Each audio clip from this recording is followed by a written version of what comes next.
In this video, I will be showing you one of my biggest tips for each and every track in the game for you to beat the developer times. Now, before we begin, these are the things you need to know first.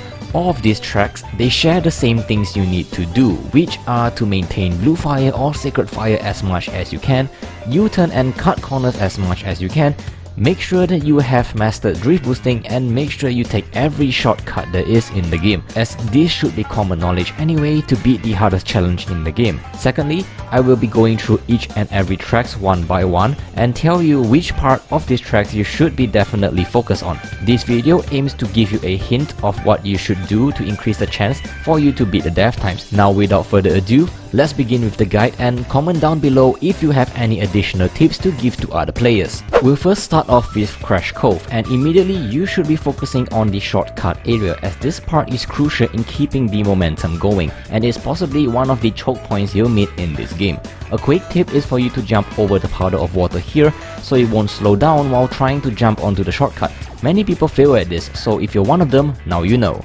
Next up is the Mystery Cave, and this is a pretty simple one. While the shortcut is definitely one to take during the second and third lap, do not take the shortcut on the first lap as it will slow you down. Oh, and during the lava section, stick to the left side for the fastest way to get across this part, and then only move to the right on the final jump.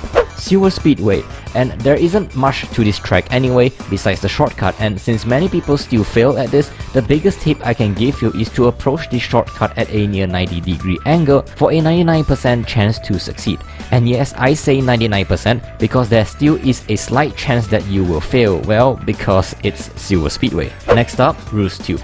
And there are two simple tips that I can give here, which is to stick on the right side here after this jump, which seems obvious, but you'll be surprised at how many people actually ignoring this. Another tip that I can give you is don't try to enter into this small opening of a shortcut, as it isn't necessary to beat the dev times and it is way harder than it seems, so save yourself the stress and take the outer part instead.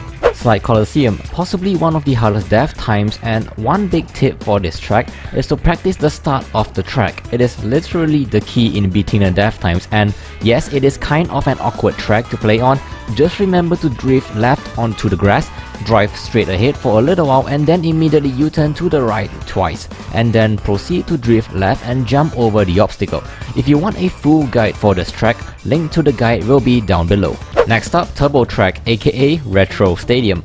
I think it is no surprise that the U-turning section is important to master, but there is one more part of the track that you should practice on, and it's basically the big grass cut near the beginning of the track. This saves tons of time, and the key here is to jump before touching the grass to prevent yourself in losing fire while you're on the grass, which is the worst case scenario. If you want a full guide again, link will be down below as well. Next up, Coco Park. This track isn't really that difficult at all, and if I must pick one tip, it is definitely this. Cut the grass here and then stick to the left as much as you can. You can ignore the boost pad on the right, as going for that during the first lap to the third lap will basically waste your time. Tiger Temple, and 3 words, the grass cut. Trust me, you will need to practice this, whether you like it or not, and the best way to do it is to try and U-turn in between the wall and the vine here, and spam jump after that. Many people hit the vine without even knowing, including me at the start, and wondered why did we lose our sacred fire, so if you're one of them, now you know. Hapu's Pyramid. Definitely the spiral section you have to focus on. The key is to grab the speed pad at the very end here, and the best way to do that is to not drift on the final straight of the spiral, but instead drive ahead on the right side and then U-turn onto the left side, and you should be able to grab the turbo pad. Just remember to immediately start drifting after that, as you don't want to lose your hard-earned reward. Next up, Dingo Canyon. The cave section is possibly one to focus on, and all you need to do is to not overdrift here. Just drive ahead, drift to the right, and then getting the speed pad. Also, you don't really need the cactus shortcut to beat the dev times, so if you feel that is too hard to do, just ignore that.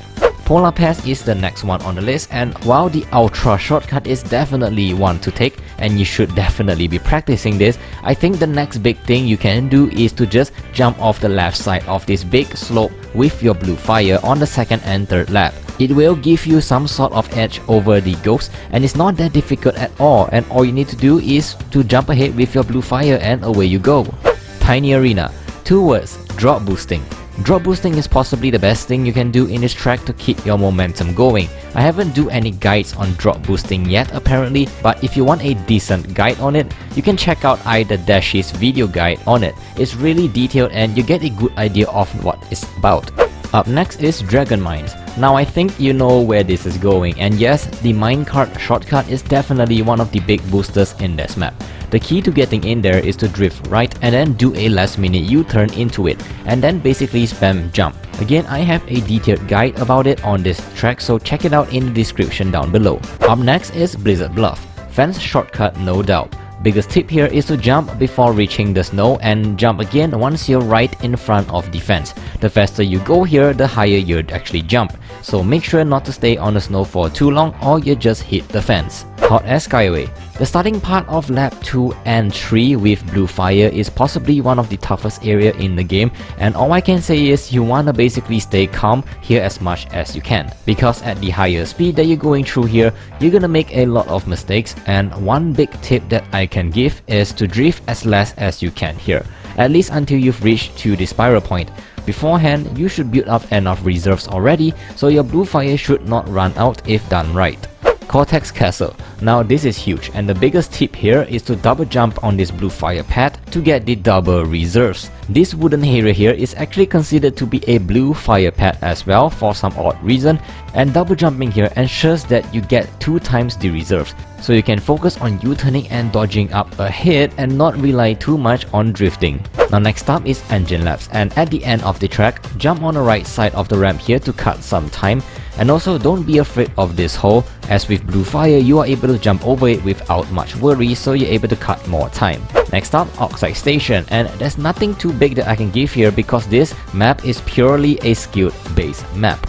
So one and only tip that I can give here is, I guess, to be very careful at the end of the track, as this is the curviest area of the track, and focus more on U-turning rather than drifting here.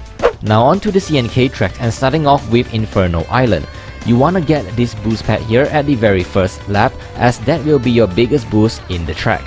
Many people miss this easily because of how hard it is to see, or how easy it is to jump over it. Next up, Jungle Boogie. For the first shortcut, a big tip here is to not drift up here, as you will simply easily slip off. Rather, it is best to actually just U-turn around it, as staying up here as long as you can offer you a valuable time saver than driving on the dirt below. Next up is Clockwork Wumpa, and at the very end of the track, it is best to cut through the left side of the swinging pendulum here, as you won't get hit no matter what, and don't forget to U-turn at the very end as well. Android Alley.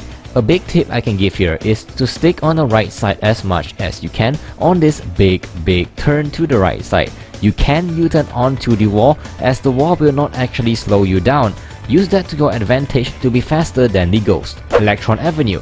This track has by far one of the best speed ghosts to use, so it is highly recommended to use it for all 3 laps while trying to beat the death times. And obviously the shortcut has to be taken as well, and try to reach the speed pad that is on the right side, so you can jump over the electrical trap if needed.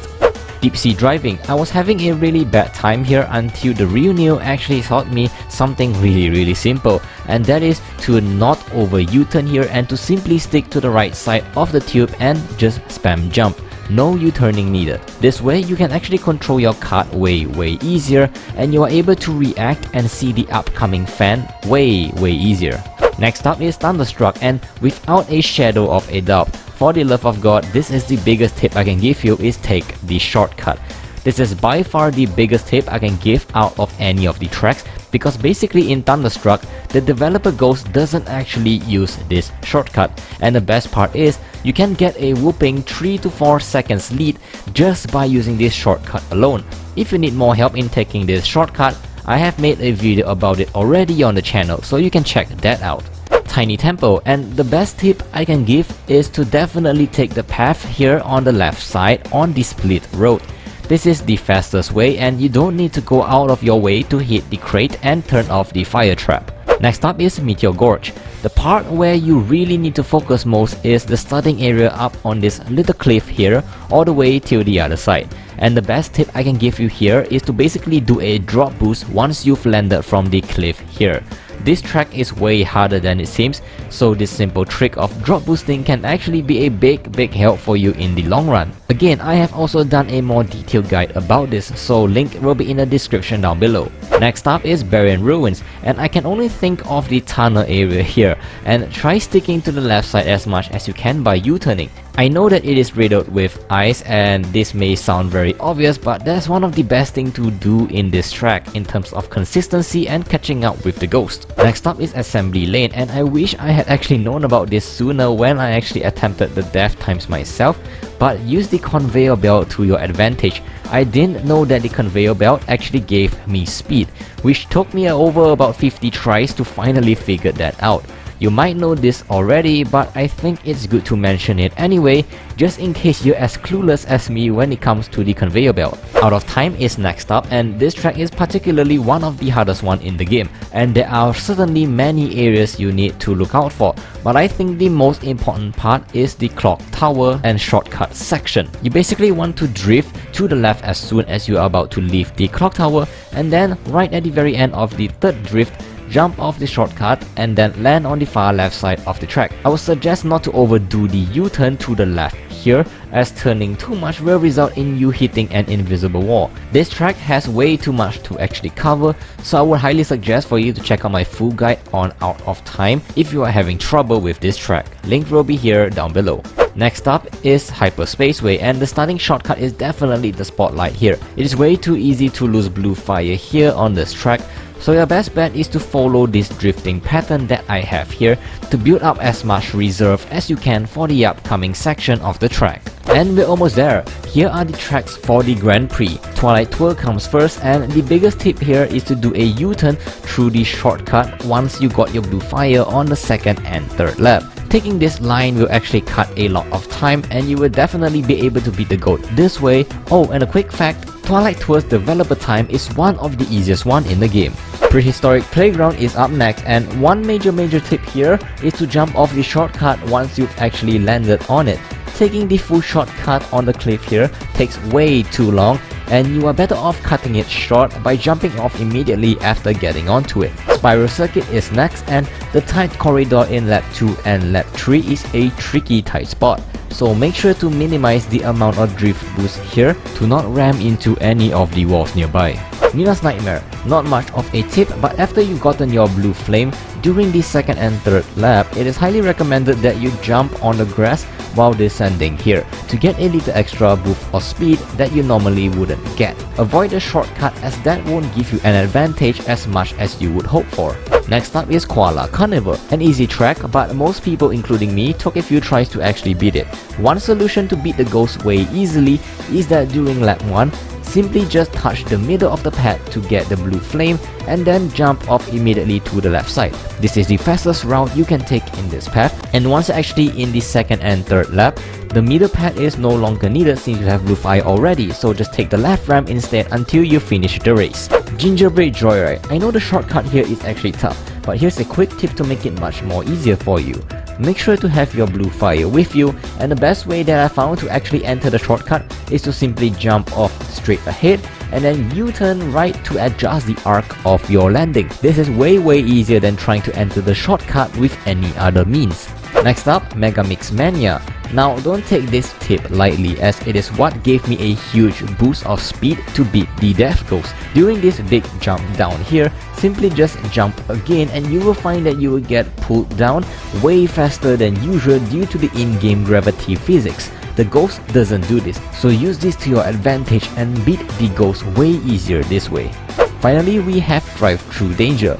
The shortcut at the middle section of the track is by far the best shortcut in the game, and the best way to take the shortcut is to simply drift boost to the right once you've actually landed, and at the final boost, take the leap of faith to the other side since you've actually set yourself up for the jump to easily breeze through the shortcut.